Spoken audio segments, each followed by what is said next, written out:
Good evening, and welcome to another episode of Wellness Wednesday. I'm your host, Paige Reynolds, and with me is Carla Coleman. Today, we have an exciting topic to go over. We're talking about massages, something we all could benefit from. We have Mrs. Summer Maiden with us to educate us about the topic. So, do you want to introduce yourself? Sure. Thank you, Paige. My name is Summer Maiden, and I attended American Institute of Alternative Medicine in Columbus, Ohio. And I've been practicing since like 2005, I believe. So it's been a long time. I'm currently still licensed in the state of Ohio through the medical board, and then licensed here in North Carolina, where I now reside in Charlotte, North Carolina. I worked in inpatient therapy there in Columbus, Ohio, as well as had my own practice. And then I came to Charlotte to teach. And so I've actually done teaching and business coaching, as well as mentoring different past students and colleagues, as well now as I have stopped teaching somewhat at the school system and now owning my own business here in Charlotte, North Carolina. That is so Nice. exciting. What a journey. Um, Yeah. so I know we're going to go through all of the benefits, so we can just let's dive right in. Okay, and Mike, we can pull up the PowerPoint. So today I thought we'd talk a little bit about some of the common questions that people actually ask in massage therapy. And so we kind of go over a PowerPoint a little bit to kind of just go over a couple things. And then if you have questions in the chat, you can put questions and we can answer as we see them or later on so we can kind of go from there. Okay, so we are talking about the benefits of massage. So, what is massage?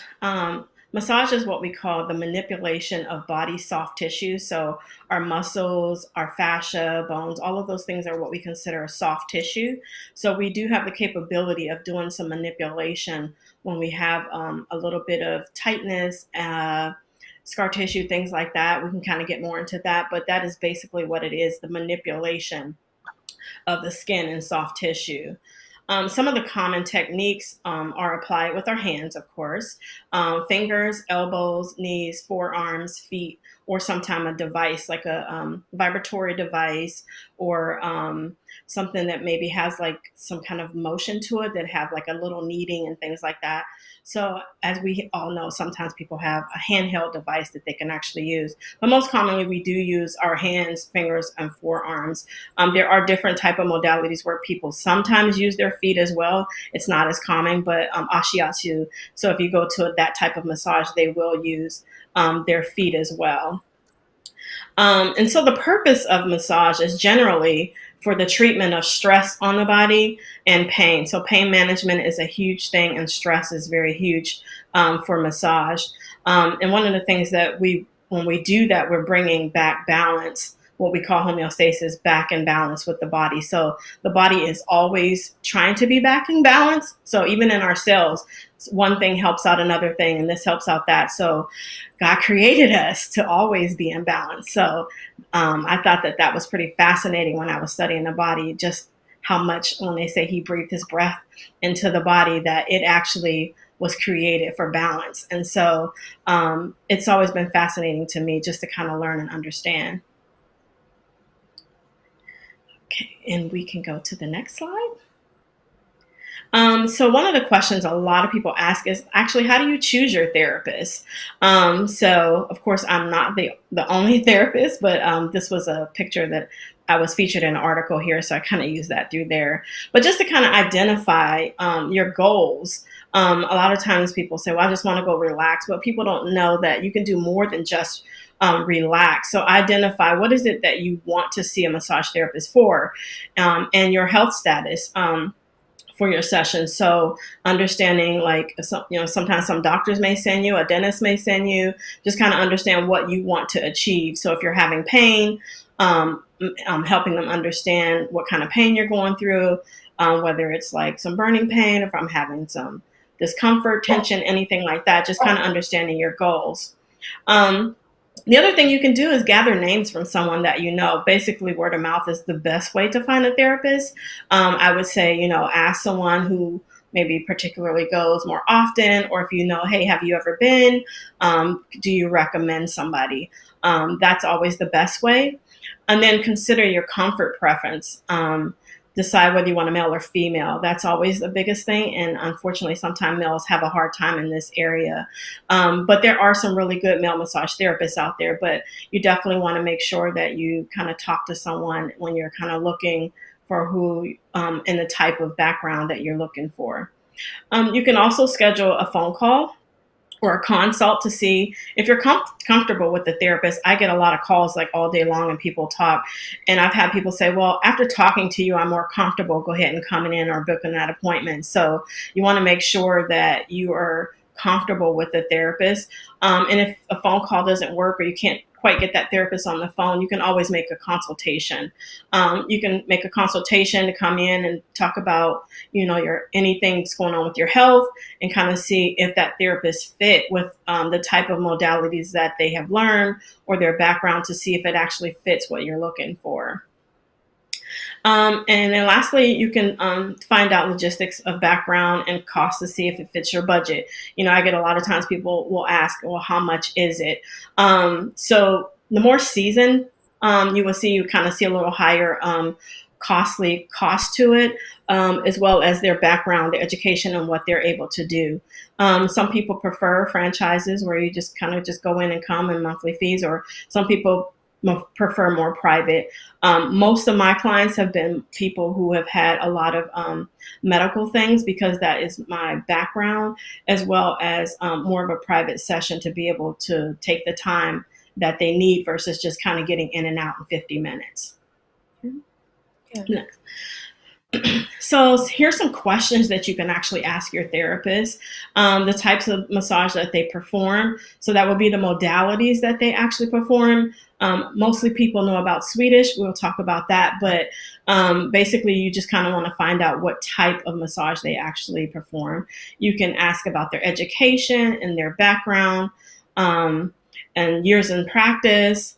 You can also ask about the total health and the body philosophy. There are some therapists who really believe in energy work and don't believe in touch.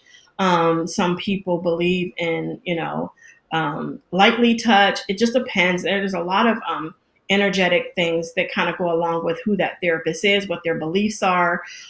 So it kind of takes a toll on who you really want to go to, because I've had people say, well, I don't know, I didn't kind of vibe with her. I got there and didn't have a good experience or felt comfortable. I myself have been to a place when I walked in, I thought, I don't know if actually this is what I want to do.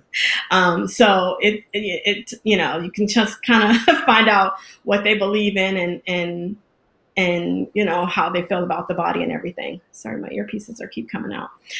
So feel free to go and search for reviews. I'm proud to say over the years I have maintained a 5-star Google review. So if you can go on there and check out Google and just kind of find out what the reviews are, what people are saying about them. If that's something, sometimes you can read a review and be like, oh, that's exactly what I'm looking for, or I'm glad to know this because this was a concern of mine. So if you feel uncomfortable asking questions, you basically can go to the Google reviews or the reviews on their site and kind of see what people are actually saying about them. All right, so now we're going to talk. Go ahead. No, I just had a quick question. You brought up Sure. energy versus body and touching. So could you explain the difference between the two and what each offers? Sure. I didn't go over through that because it was coming kind of on the next slide, but we can go over it now. Oh, So, what? No, you're fine. Basically, when we're talking about touch is a very personal thing. People have been through different traumas, been through different experiences in their life, and so understanding what that person's background is and what they're looking for, you can. As a therapist, you should be trained enough to know how to touch. And then there's things like energy. Reiki is just one of the things that people one of the common modalities that people tend to go to. I personally am not a fan of it. I know reading the background of Reiki, basically it's kind of like, well, whatever it is that you believe in. And for me, that's not something I want to go and have a session with a whatever type of situation. So sometimes people will believe in like voodoo or Buddha or different kind of religions. And so you tend to have a session where they are calling on whatever it is that they believe in. So understanding that therapist and what they believe in. I did have a situation. I remember taking a class one time, and it was a craniosacral class, and the my partner, because we kind of partner up in massage classes, and she was doing Reiki, and then I literally lost function in my legs and didn't know what was happening. And I was just like, oh my God, like this is crazy. But she was like, well, I just felt like I wanted to do some energy work on you. So I don't know what happened, but I ended up coming out of it. But it just, for me, I don't want to make it seem like that's such a bad modality, but it's not something that I practice. There are energy fields that you can actually feel when you do touch too. Sometimes you can actually just kind of feel something from someone. And there's times where I'm like, oh, I think I want to start on her feet. There's just intuition that can kind of happen. You can kind of look at a body and see how they're laying, different things, or the uncomfortability. But sometimes you'll be just drawn to certain things. That's like an internal thing that you just kind of have, and you learn over palpation and touching for so much that you can kind of get that energy. So there's off touch energy, and then there's touching energy. So that's the difference in that. Does that answer your question? Okay, so we can go to the next slide. So some of the common modalities, of course, Swedish massage is one of the commonest one, and everybody will say, well, what is Swedish massage? Basically, it's a rhythmic massage, and it incorporates all of our styles. So whether you have the vibration, whether you have stroking, you can have effleurage. So these are all type of things. Basically, when you're kind of gliding up and down the body, there's different ways that you're actually moving your hands and arms. So then you can twist the tissue. You can do what we call tapotement or tapping or percussion. So I know sometimes people say, oh, they were beating on my back. So there is a purpose to all of that. So all of that is kind of incorporated in what we call the Swedish modalities. So you can choose from any of that while you have it on, while you have your client on the table in that Swedish. It is very rhythmic. It is not deep, but it is to the point where there is a certain amount of pressure so that you can actually have movement of blood flow in tissue. So that's with the Swedish massage. Deep tissue, some people have a different understanding of what deep tissue is. So deep tissue is when we have muscle fibers that are what we want to say more like stuck together. You're doing more of a stripping motion. So muscle fibers should be at the point where they are kind of free flowing and fibrous. So when your tissue is moving, but then sometimes they're kind of stuck together. So we're going to strip to actually separate those muscle fibers so that you can get a better feel. Now, people confuse deep tissue with pressure. You can have a Swedish massage and still have a little more pressure. Deep tissue, you're definitely stripping that muscle, getting it to release, opening up the fascia through there. So that's a different type of thing. Sometimes some therapists will just kind of go in and dig and scrub like that when they really don't really want that type of massage. They just really want a little bit more pressure. They want to feel a little bit more. So I think having that conversation, I always ask my clients, especially if they've never had a massage, I start medium and then I can kind of go from there. But if they're saying, hey, I really like a little firmer pressure, but I don't want to be too sore. So basically, you kind of just really want to get an understanding of whether they want a Swedish with pressure or if they want deep tissue. Therapeutic or neuromuscular massage. I am certified in neuromuscular therapy. So this modality is more of if you're having, let's say, like a frozen shoulder, tennis elbow, you've had maybe kind of ACL tear, things like that, where you're focused on a specific area where you're actually going back to that area where it's now not operating, but you want it to get to operate. So basically you're looking at more of a area specific type of massage. And even in neuromuscular, this can be a crossover between physical therapy, because as a neuromuscular therapist, you learn how to do I don't want to use the word adjustments, but you learn how to balance. So you can actually do the pendulum where you can kind of find out whether their hips are off or their shoulders off. So you want to do more of a structural balance, where someone's shoulder, one's higher than the other, the hips higher than the other. You might have a longer leg length. You're going to actually be doing more neuromuscular work to kind of bring someone back into balance. Sports massage can be very therapeutic as well.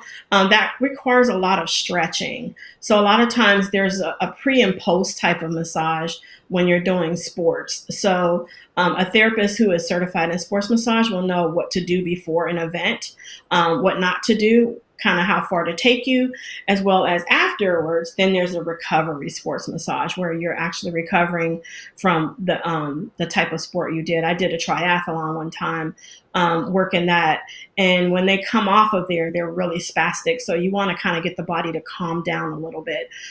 So there's basically just different things in the sports massage.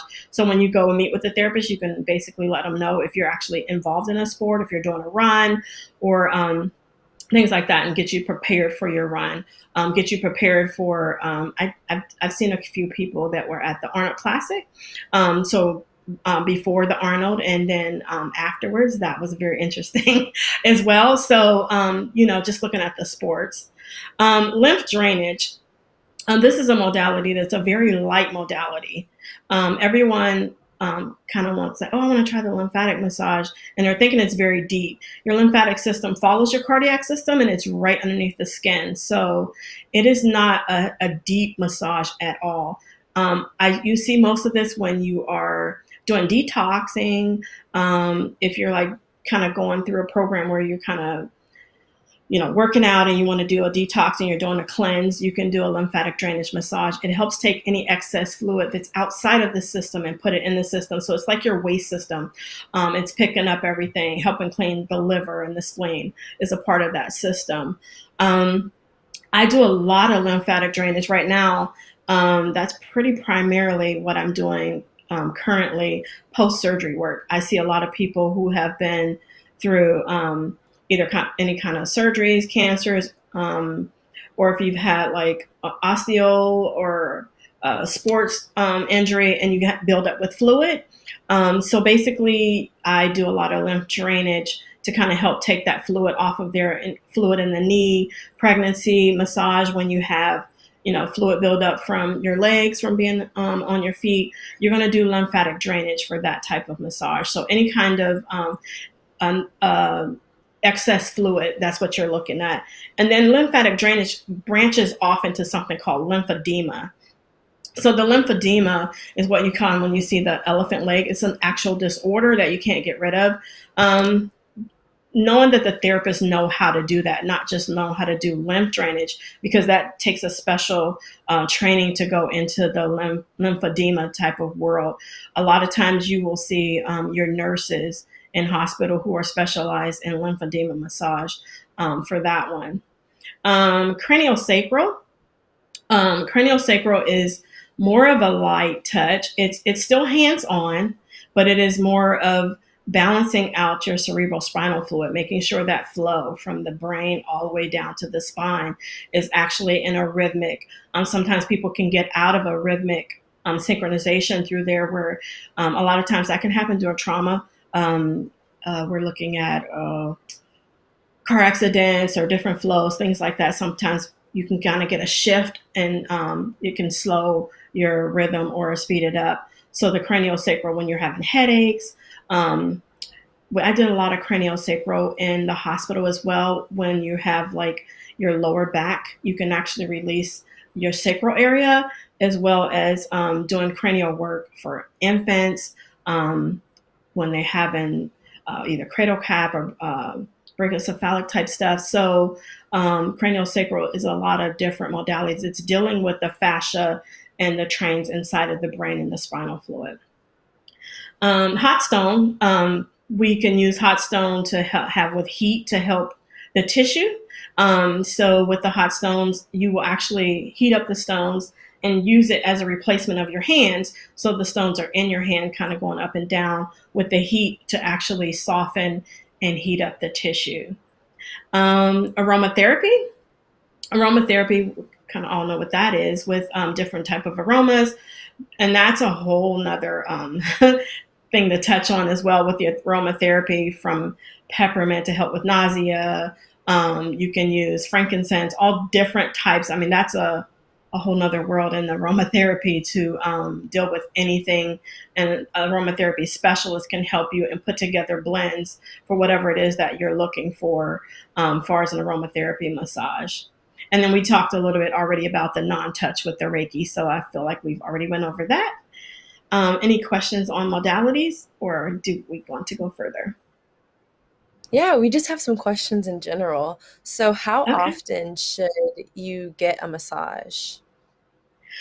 Basically, I would say if you're looking to get a massage, every 2 weeks is a good practice, or you can get a massage every month, depending on your finances as well as what you're looking for. If you have a certain injury for sure, or something that like a surgery, anything that like that you're looking for, I would say you would probably need to start off on an every 2 week regimen and then kind of work your way out to like once a month. If it's not in your budget, I would say at least try to do something quarterly to do a flushing and kind of get your tissues kind of softened up. So, Yeah. Oh, Carla, you're muted. since I can't hear her. Say it again, Carla, you're muted. How about more often? I mean, what's wrong? Is there something wrong with doing it more often, like Nothing's once a wrong with week? it. I'll take it Or every day. Yeah, you can do once a week. Yes, for sure. I usually kind of go by my client. I don't want people to feel pressured. They feel like if they can't afford it. But I usually let them know, if you want to do once a week, we definitely can get you in. I have a 2 week rotation, so right now I'm already kind of booked out almost through March. So depends on when you can get in and how often you can get in with that therapist as well. So yeah, I was Yeah. just wondering because sometimes from a stress management perspective, you yes. know, you might need it once a month. You know, it may not need it every month, once a week, but there may be that month where, you really need some management and some help in relaxing. And is that pretty much what some people or most people are looking for? I would say right after the pandemic. Well, I shouldn't say after because we're still in it, but right during the closing time and opening back up, I definitely saw that, because I thought, well, I don't know what's going to happen. We're supposed to be 6 feet apart, and now we're talking about touching someone. So I wasn't quite sure how that was going to go. So I opened up my office like 3 days a week, and then I ended up opening 6 days a week. So I was totally full. One lady, she booked a 2 hour for herself, a 2 hour for her husband, a 2 hour for her nanny, a 2 hour for her mother-in-law. And then she was like, we're all been in here together and I need some help. So I thought that was really nice of her too, because her nanny was like, I wasn't expecting this, but yeah, right after, I'm telling you, people were sitting at their desks, they were sitting at tables, they were sitting at all kind of things they weren't used to, kids being home, not used to being in that environment together. And I definitely kind of was like overwhelmed at that particular point when they were like, "Oh, you guys are open back up. Let's go." So, yeah, that's kind of how that went for stress man. And people are still working from home, stressed out, not trying to figure Yeah. out, what's going to happen, waiting to see, like, am I going to get COVID, or, trying to keep everyone safe, their family and loved ones. So, and it can be stressful that you can't see your loved ones. So, I know I haven't seen my mom in a while, so I would love to see her again. My mom and dad, really. So, yeah. So stress is definitely taking a toll on us. Mm-hmm. Yeah. So we had a specific question. If you're having stiffness in the hip, thigh, or calf, what massage would work? If you're having stiffness, okay, so then stiffness would be for me like, are you having stiffness where you're having um, immovable area in the hip and thigh? Are you having like bone to bone? Are you? It would be a lot of different things, but I would basically say I would start off probably with more therapeutic if you're having an issue, because then I would ask like how how long have you had this issue? Because is this something that's just been ongoing because maybe you took a trip and you've been in a car for a while, or you travel for work, or is this something that you're older and you're actually starting to have a lot more stiffness or arthritic joint issues? That would be my question and my evaluation of, starting there to see what kind of stiffness you're having and how long it's been there. Yeah, that makes sense. So if you can't get to a masseuse, is there any benefit to using a muscle foam roller? Oh, Because I've absolutely. had back Foam rollers issues. are. um, Okay, so back issues. Yeah, so a lot of times people do a foam roller for sure. Now, the only thing that I say with a foam roller, you definitely can roll, but when it comes to certain areas, like the inside the hip, there's a dip in there, and with your medial and um, gluteus muscles, you really can't hardly get in there that often. So what I would tell my clients is to get a tennis ball. You can get a tennis ball and you can actually kind of get in that hip, and then you want to do like almost a squat motion up and down against the wall to kind of get in there. Back issues, I would say you can get a balance ball, like a workout ball. And a lot of times, because I think that they said back issues, and if they were sitting a lot. So when you're sitting a lot, you're in a flex position. So your hip flexors and your upper body is always flexed. So when you get up, those back muscles are overstretched. So a lot of times people like to bend forward when you really need to go backwards. So you really want to do more of a back bend or get on a ball so the muscles that were now going this way stretch, you want to kind of take it the opposite way and open up where you've been sitting so long in this position, get it to open up in that position so that the back can actually now contract. So when it comes to sitting, you have front and back muscles, your posterior and anterior muscles need to actually coincide back and forth. And in society, we're always doing everything forward. So the back of us usually gets overstretched. Wow. Yeah, that's a good help. So I'll do one more question and then we can get back to your PowerPoint. Sure. So No okay, you problem. spoke about the cost of them. Approximately Mhm. how much do they cost for 2 weeks? Okay. 3 weeks? So it depends on the therapist. I charge $89 an hour. Um, and it depends on your demographic. So I'm in an area where that's actually low. So some places charge anywhere from like 80, 90, 120, 125, but then there's areas where $60 is kind of like an area where there are lower income areas where people may charge anywhere from 55 to 60. It depends on the therapist. And like I said, once again, their background and their work. Um, when you're in high demand, but I feel like it depends on everything. So as a business owner, I have a lot of overhead and everything to contract in that, but I'm definitely worth what I asked for because I pretty much can get you out of a lot of pain or a lot of different things. And I feel like it's worth it. And so I haven't had anybody complain over the years about the cost, but that's basically kind of the gist of it. Anywhere I would say between, I think even Massage Envy right now is like 69.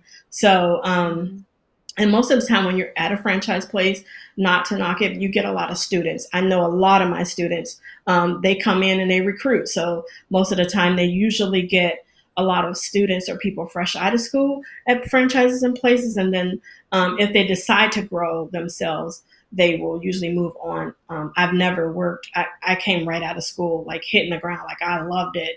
So I started working from my clientele started at school and kind of carried over. And I had clients with me for 10 years until I moved from Columbus to Charlotte. So, and then I was still driving back and forth. I still have people saying, when are you coming back? So yeah, it's just kind of been your love for it, I guess. And people feel that and they kind of will be okay with the payment based on your knowledge and what you can do for them. Sure. Yeah, Mm-hmm. makes perfect sense. Absolutely. We'll get back to Okay. your PowerPoint really quick. Okay. So we were asking, what should you expect? Intake form. This is a huge thing because people feel like we don't need to know. I'll just fill it out real quick. They just want to hurry up and get on the table, and they'll just kind of fill out their name and brief over through questions. But it is very important to actually be accurate on your intake form, whether you're on medication, if you've had any surgeries, because there's things that we know as a therapist, what kind of medications you're taking, what my pressure can be, even though you're asking for it if you're on blood pressure medicine or if you're a hemophilia patient or you're having something where bruising can happen, and pain management. So there's something called a pain threshold. So if you're on a heavy pain medication to the point where I go in deep because you're like, oh, I just need this, but I don't know that you're on it, then your pain threshold is off. And then that way I wouldn't have to take you to that point of where you're bruising or you're not unable to feel it because you're on natural pain medicines that you're taking on a regular basis. So basically being honest about that. Or I even had people who've had, you can have bolts and screws in your back, and I don't want to go do some traction work and you've actually kind of had a fusion done. So basically I would say that you need to know kind of what's going on. Just like when someone asked about the back, I've been sitting, so I need to know what actually is happening so I know how to actually do a treatment protocol. So once again, discussion, the medical conditions, injuries, and medication. And then you should be given privacy to disrobe. I've heard so many people say that they were uncomfortable where a therapist will just come in the room and be like, okay, you can go ahead and get undressed. You want to leave the room. You want to make sure that people are comfortable. And when I was teaching, and when you're teaching about ethics, one of the things you really want to make sure is that people are comfortable. And you want to make sure that they're comfortable because they're getting unrobed and you're staying dressed. So there's this uncomfortability that now we're at an uneven playing field because they don't have any clothes on and you do. And if people are, I've had a client one time, she was like, she didn't want to get undressed, and I was totally fine with that. You got to be okay with how the client is. Make sure that they are okay. I just told her basically, okay, what is our treatment here? She's had some leg pains, but if you have good palpation skills, you definitely can. I can feel through pretty much anything, a sweater, jacket. That's just kind of how I develop my skills. But I let her be comfortable. She laid there with her clothes on and we worked through that. And then one day she said, okay, I'm comfortable that I want to go ahead and get to that level of getting undressed and getting under the covers. So basically my thing is always make sure that the client is comfortable. And then the therapist should knock for permission. Don't just walk in and assume that they're already undressed. And then, thinking that you're okay with them. Don't be so comfortable with clients like that. I had a new client that came in the other day and she was like, man, her and her husband came together and he came with her because she was so kind of like traumatized. She went there and the lady was like, go back to that room right there and get naked. So you have to watch your terminology on how you talk to people too. She had just had surgery, and so when they came here, it's like they're heightened. And he wanted to meet and kind of see where she was going to be, and the environment from the front desk to the room is definitely important. When I taught clinicals, we would role play, and I would make sure that my students knew how to address and come out and greet a client, all the way to the end experience of walking them out. So that's very important because people, once again, have had different experiences and you want to make sure that they're comfortable. So a therapist will undraping. So you should not really be laying totally nude or laying out if you're not getting like a mud service or that type of Vinci type of spa where they got shower hoses and they're weighing you down. Other than that, you should be covered. And the only thing that should be uncovered is the area that they're working on. Hand placement is everything on how you drape. You never want to drape like into a client where you're feeling like you're coming towards them privately or inappropriately touching. So you want to make sure that people are comfortable there. We are taught how to drape and how to drape and tuck. So if you're left exposed, then there's some draping issues with that client, with that therapist. And that's something in massage school that you do from beginning to end is learning how to drape and tuck and make sure that that person is comfortable. And the only thing is exposed is the area that you're working on. So during a session, you can expect sometimes that as a therapist, you are learn how to, people can sometimes cry. Laughing can happen, unexplained sadness can happen. So this is what we call emotional responses. So as a therapist, you don't want to kind of come like, what's wrong with you? You really have to understand what's actually happening, because in the body we carry not only just stress, but we carry emotion and we carry events. So it can be locked inside your muscles.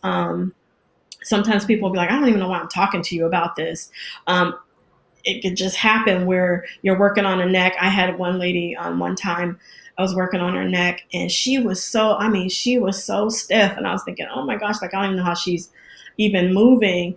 And during the middle, when she started to relax, she had a little tears and she started talking about the death of her sister. She had never grieved her sister from having a car accident. And basically, you definitely, this is why you want to make sure that you're in a good space in order to receive when you're facilitating a healing with someone, because you never know what they have been through or what actually happened to them that they're so locked up.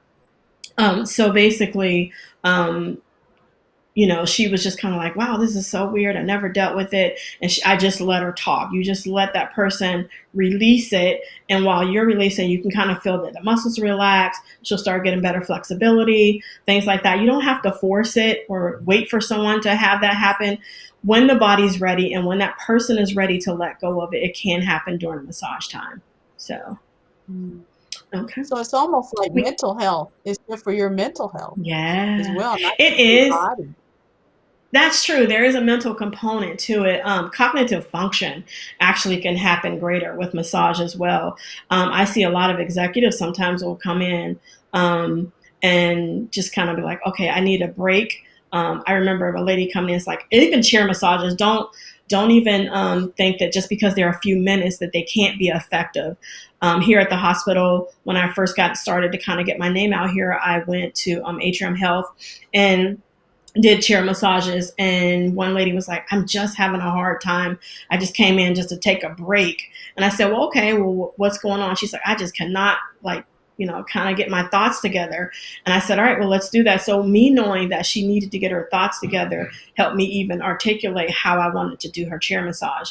And then later on, I got an email from her. She was like, man, she's like, all of a sudden I did get some clarity. So once again, we're feeding tissue, and brain is a tissue as well. So basically getting that blood flow just kind of gave her a little spoost that she needed. So sometimes even at work, when you have chair massages or therapists come in, it's definitely something that can be needed to just kind of break you up through that few minutes of the day when you're just sitting there all day. So cognitive function is definitely a part of massage therapy as well. Nice. Yeah. Okay. So do you do pressure points? Do you do pressure points around the massage? So pressure points is what we call trigger points. That is under the neuromuscular therapy type of thing too. So I do pressure points. So pressure point could be an area of the muscle. It's usually in the belly of the muscle. So the belly is more like the middle of a muscle. If something is stuck or that muscle is tight, and sometimes you can have tight muscles and don't know that you have tight muscles, and someone will come across something. It could be like a burning sensation or a stinging or a hot needle. Sometimes when you come across it, you can apply pressure there, and within a matter of a couple seconds, it will actually release, and then you can see that muscle can release as well. So some people call that an actual modality as trigger points. It is part of doing a neuromuscular or street nerve deep tissue. You can come across a trigger point, which is a sensation that's in the muscle that can actually help that muscle to relax. Okay, that's super helpful. So what type of massage do you recommend for a golfer with low back issues? Therapeutic for sure. I think we're going back to that neuromuscular therapeutic or even sports. So basically, if you're a golfer, for sure, a lot of times when golfers have that swing, so you'll kind of get either that swing where they can't go all the way back, and so you definitely want to do some more waist. I do a lot of pelvic work. Pelvic work is the core, like it ties our upper and our lower body together. So doing core work in the pelvic area definitely can release Our lower back is it's a muscle called the psoas muscle. It is a lot of our hip flexors as well as our QL, which is engaging in that golfing. So when you're doing that and you're trying to get that swing, or your external internal rotations are there, you want to make sure that you do more of that waistline and pelvic to get a greater swing. Tennis players, I've seen a lot of golfers as well. So the therapeutic or sports massage, I would say more therapeutic, because sometimes a lot of sports massage therapists tend to do a lot of just like stretching. But if you don't actually get to the muscle of that lower back or inside the pelvic area, you can kind of still find yourself struggling. What we talk about, that trigger point that needed to be released that hasn't been released. So that can happen too, where you go get a massage and then you're like, oh my gosh, I'm still at this point where I need something, but you've activated, but that person hasn't released it. Okay. So it could take like multiple sessions to get to a point. Sure, depending on how long the skill of the therapist, how long that you've actually had that issue. So if you're an advocate golfer all the time, it'll probably catch up with you to the point where that question might be coming from someone like, hey, I've been having this issue, but I'm still trying to golf. You definitely want to go get some soft tissue work to soften up that area in the body. And it might take more than one time. But if you're not like really in the state where you're at a locking state, it shouldn't take that long. But now after kind of getting released, you want to make sure that you stay in a soft position. If you're going to do any kind of sports, you want to make sure that you get a regular massage as well. Yeah, for sure. I hope that answered her question. Yeah, I think so. So you're going to get back to your PowerPoint. Sure, let's get back. So what kind of ailments can massage therapy help with? I brought up some of these things, but we've been talking about muscle soreness and injuries for a while. So everyone pretty much know that, if I got muscle stiffness and soreness, even when it comes to muscles like subluxation with a car accident, if you have a whiplash, and of course we talked about the golfers, the tennis elbow, the frozen shoulder, all of those injuries. I'm working with a young lady right now. She's trying to get a recruit from the college right now. So she had an ACL tear. So those kind of things, ankle sprains, ankle injuries, foot injuries, things like that, you definitely can help with. Headaches and neck pain and stiffness. Once again, a lot of people have headaches. Headaches can come from multiple different things. So basically with the headache, you're looking at either muscle tension. So sometimes our paraspinal muscles, it connects from the back of our head all the way down to our hip. And so when your back is out of line, even for that golfer, if their back is out of line, you can have a lot of pulling. So it depends on where your headache is. So if you're having frontal lobe headache, you might want to look at more sinus stuff, doing massage to kind of help with the parasinus muscles through there, or your parietal areas. In the back mostly muscle tension through there too. But then there's other cluster headaches and migraines that you want to be careful with. So, and if someone had migraines, I definitely want to make sure I keep a dark room so that we can kind of work that through. I do have a lady that's here. She moved from Columbus and she said, man, I can't believe I found you. But she had someone there in Ohio that she saw, and she came here and I found her, but she suffers with headaches as well.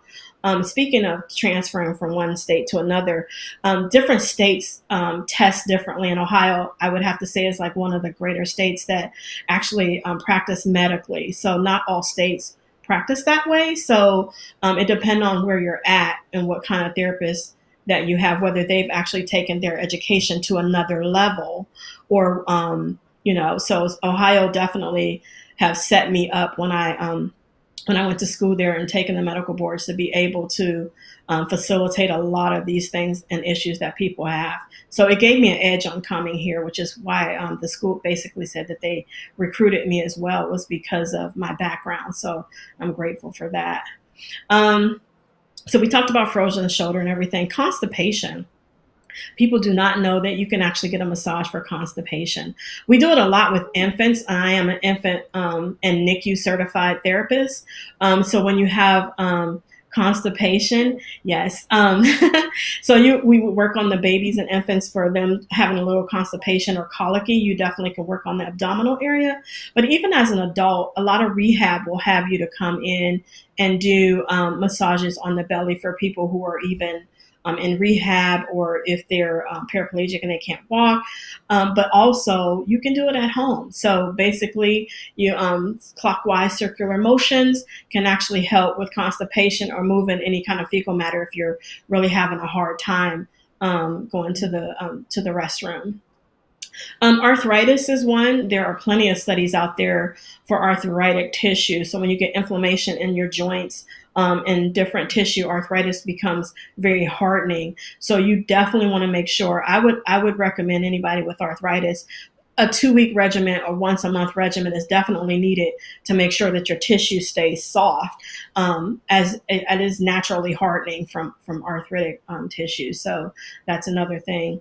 Cardiac, pulmonary, hematology, oncology, and rehab. This is one of my areas that I worked in the hospital. So I worked on patients who were waiting for a heart transplant or lung transplant, as well as having your cardiac issues. You could be, you have high blood pressure. Massage can definitely lower your blood pressure. Now, it's not going to be you're going to get a massage and never have high blood pressure again. That's not basically what I'm saying. You can get a natural regimen where you can kind of come once a month or when you're in a need. It definitely can take that blood pressure down. And we saw that in the hospital as well, where some people might have a little bit of elevated blood pressure or O2 stats can bring you back into a normal leveling state if you do that, as well as pulmonary. Right now, the coronavirus, so people are at home. So you can't get to a therapist, but you can definitely do what we call the cupping, and where you can kind of come through, and as well as doing more percussion on your chest and ribs, getting that rib cage to open up. So usually when I was working with pulmonary, I did a lot of intercostal work. So inside the ribs to make sure that you can get that expansion. So clients that are cystic fibrosis, COPD, things like that definitely can get massage. On the cardiac side, if you are having, I want to go back to that, if you're having congestive heart failure, you want to be careful and make sure a therapist understands. You don't want to do too much lymphatic work when you're doing that as well. We don't want to overflood the heart, but we just want to make sure that we get help with the cardiac flow. So systemically looking at your legs and arms, basically getting more flow through the extremities of your body. I don't know what happened. Hang on one second. I think I lost here. Let me go back. Oh, you're still Okay, there. my screen went away. Okay, sorry. My screen on my side went away. So hematology, oncology as well. A lot of sickle cell patients and thrombophilia patients I used to work on. Basically, they have a lot of pain. You basically want to help them. They have a lot of stagnation where they could get a clotting area where there's a lack of flow from their blood cells. So you want to make sure that you can be taught. I know that there's several hospitals there where patients that are in a hematology oncology actually get massages. So oncology can have a lot of pain. So we do pain management. You can do end of life or hospice. I know I've sat plenty of times doing massage where people are in the process of passing. So it can be painful when someone is actually passing. So you have a therapist come in and they can actually just kind of comfort the body while it's transitioning. So those are things that you can do too, as well as rehabilitation. In rehab, and it's a fun area where people are kind of coming from a state of not functioning to learning how to function again. And so you work really well with a physical therapist, speech therapist, and getting that whole protocol working as a comprehensive program together, doing more of the soft tissue work as well as their, they get exhausted. You go from one modality to the next or one therapist to the next, just trying to do a rehab day. And they're usually like a full day between learning how to eat, walk, talk, and everything again. So massage can definitely kind of give them that downtime, but at the same time help them with relaxation. So I also talked about infant. I've worked with the infants as well. Failure to thrive, infant with pulmonary issues, cardiac issues, as well as colic and all of that. The geriatric community, I think as we get older, everybody, I always say at least once you're 40, you would want to get a massage because we slow down. And so when you're looking at geriatric patients, you want to look at making sure that they don't have skin breakdown. Making sure you get good blood flow through the legs because they're sitting a lot, they're not moving, they're not ambulatory. So geriatric is definitely a need to have massages back and forth when you're looking at geriatric patients.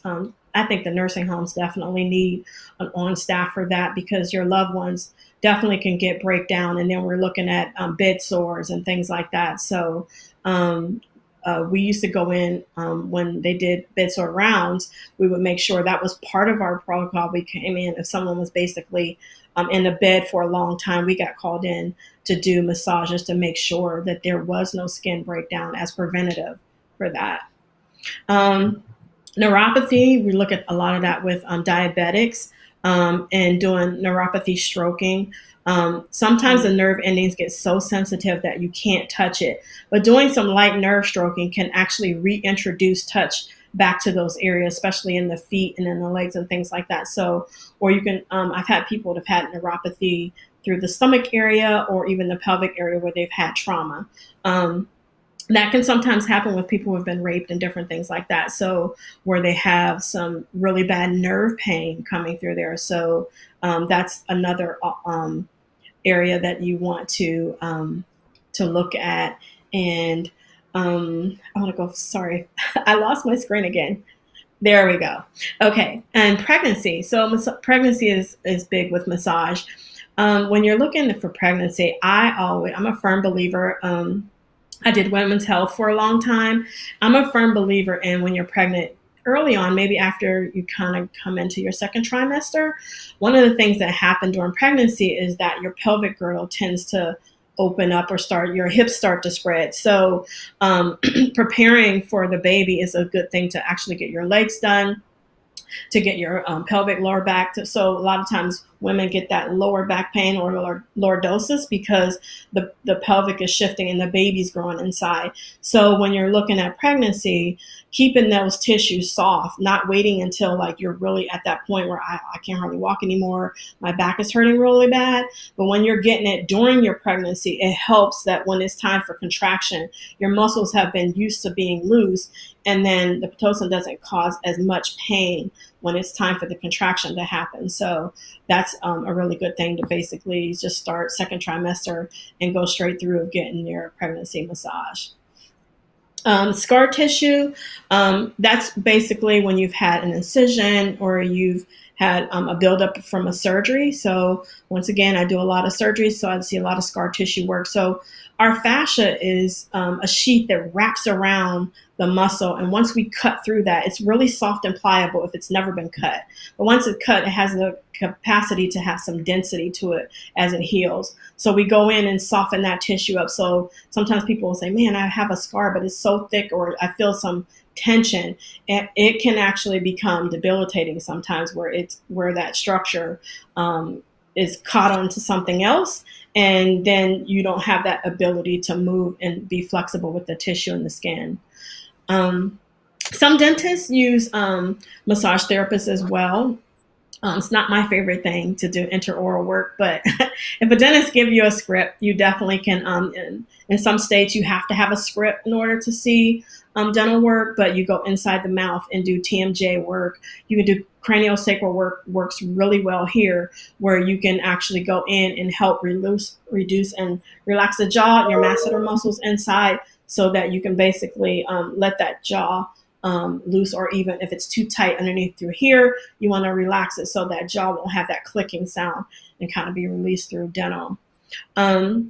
As a certified breast health specialist as well, we see a lot of people with breast cancer, a lot of times I just kind of have my clients come in. We'll actually do some cupping.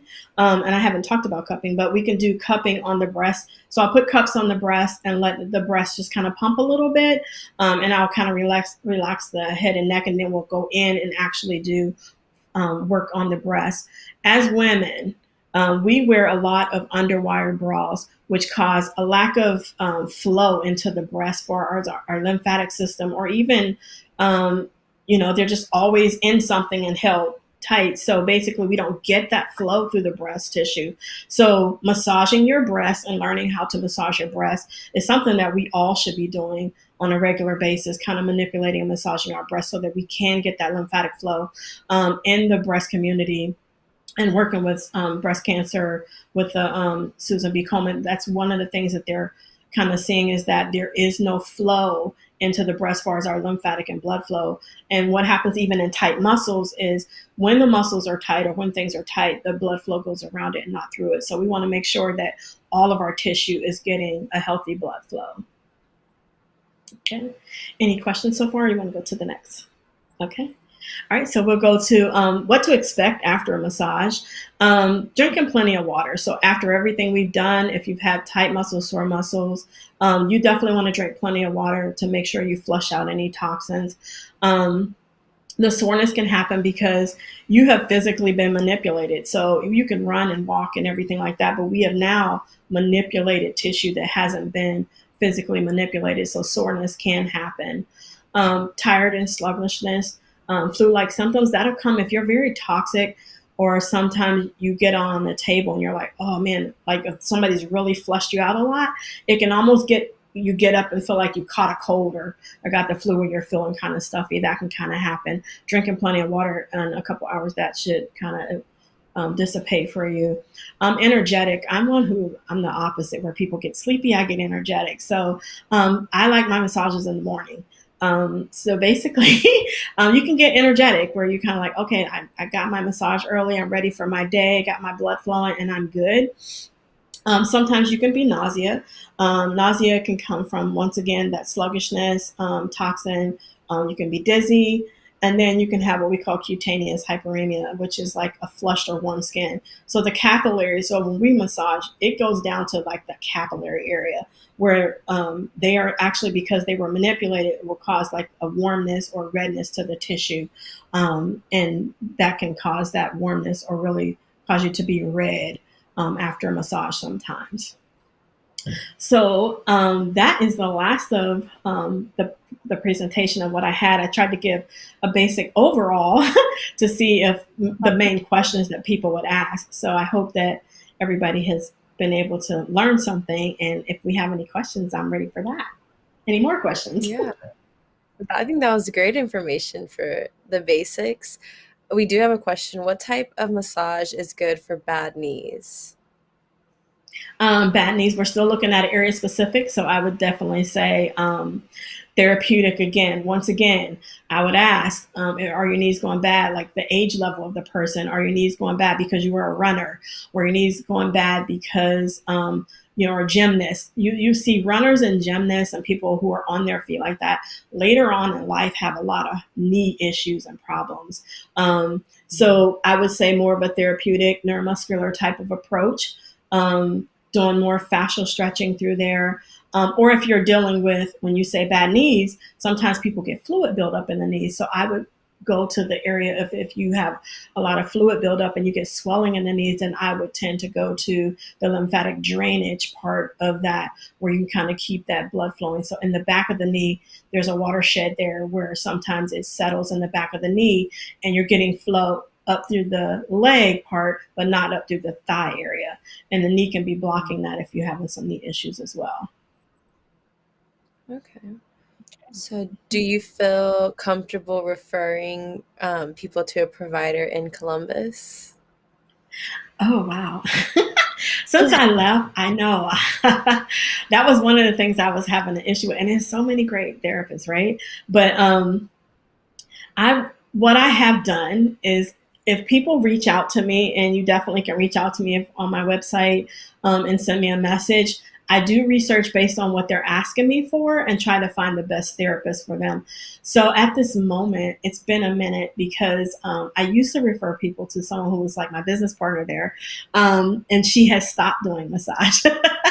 So I probably, she is still doing infant. Let's just say that at one point she was doing adult and I was doing infant together, and she still very much is doing kids needs. So if anybody out there is having issues with their infants, she's definitely like was my mentor, and I would refer anybody to her as far as that's concerned. But she stopped doing adults. I have not since I've been here. But if someone would like to ask me to look for something specific for you, I definitely can do that for sure. Yeah. And I've referred people in different states to different places, so that's fine. Yeah. I think we'll get your website information and put it along with this video so everyone can see it and reach out for their questions. Carla, do you have any last minute comments or questions? Yeah, I have one last question, and that is, Mhm. we are still deep in the pandemic, and I Mhm. know that you touched on this at the beginning. Some people are, they're not sure if it's safe enough to go, see a massage therapist Mhm. at this time. Can you talk a little bit about, just why it is, why you've made it safe in your environment for people to come and what to look for? Sure, absolutely. Great question. I do get people to call and say, what's your, safety protocols there? So here at our office, we are boutique style. So coming into the door, you do have to wear your mask. But to take it a little further, because I did get COVID myself. Basically, I have what we call a sanitizing gun. So basically, I have a gun where you put the sanitizer in there, and I actually can spray down my room. So I can spray down like my mirrors and walls and do everything like that in between my clients. But what I have done, I wear gloves during my sessions now. So I do wear gloves when I touch anyone. Um, I have hand sanitizer for my clients as well as cleaning wipes. At first, that was really hard when it was hard to find that. So I had to buy in bulk to kind of get those things. But that is my protocol, is to sanitize. So unfortunately, I had to decrease in clients because of it. So I do have a 30-minute turnaround time between to let my room out and to basically kind of like sanitize the room and let it air out for 30 minutes before. So I usually have a 30-minute window of transition between my clients. So that's the kind of protocol that I'm taking. I know that there are some therapists. I'm getting people saying that there's some therapists that are not touching at all. They're just kind of using a vibrating device, kind of vibrating. And some people are like, that's not what I want. Some people just went to like energy work where they're not touching at all. But for me, I feel safe enough that I do have where I can take someone's temperature. I also have that. So my nursing clients have been great. They kind of bring me all kind of stuff.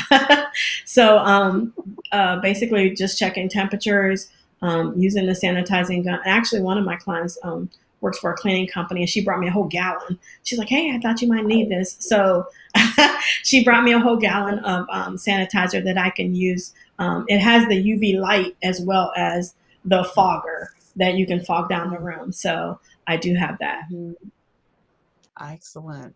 Yeah, that's always been a big question for me and people that I talk to, because the last thing you want to do is miss out on your massage, but you got to stay safe too. So, I commend you in all the steps that you've taken to make sure that you keep your customers safe. Thank you. And then clients do wear their mask during the massage, but if they go face down, I make sure that they can take it off because now they're face down. They can do that. I definitely don't want anybody like suffocating just trying to get a massage. But for the most part, they wear their mask, and I wear my mask during the whole time in the whole session. Nice. That's all I have, Paige. I think Yeah, we went over awesome. because we had so much information today. Yeah. Oh, I'm glad. I'm glad I was able to, because I was hoping I can kind of get through a good portion of what the basic questions that people usually ask. So, Yeah. so Yeah. if you Me, have I any, think go ahead. I was just gonna say, I always just think of the Swedish. I just never thought of all the other types of massages and the benefits. I thought this was very mhm. helpful. Oh, Yeah. great. I'm glad. Yeah, a lot of people just say, well, I'm okay with relaxing. I don't need to relax. But there's so much other stuff that I really wanted to tap in on that most of the community, I think we still need better education out there on alternative things that you can do for different disorders without just doing medication. Of course, that's always helpful to follow your doctor's advice, but it's always helpful to be complementary to that advice as well. Nice. Yeah, for sure. I agree. Well, again, thank you so much, Summer, for sharing your advice and education towards massages. Oh, thank you for Carla. guys for having me. I was so excited. Tell Miss Troy it was so awesome, and thank her for she's always putting me out there. So she's definitely been a mentor, and I'm definitely grateful for her because she was like my first lady, and I still love her. Yeah, And we still love her definitely. too.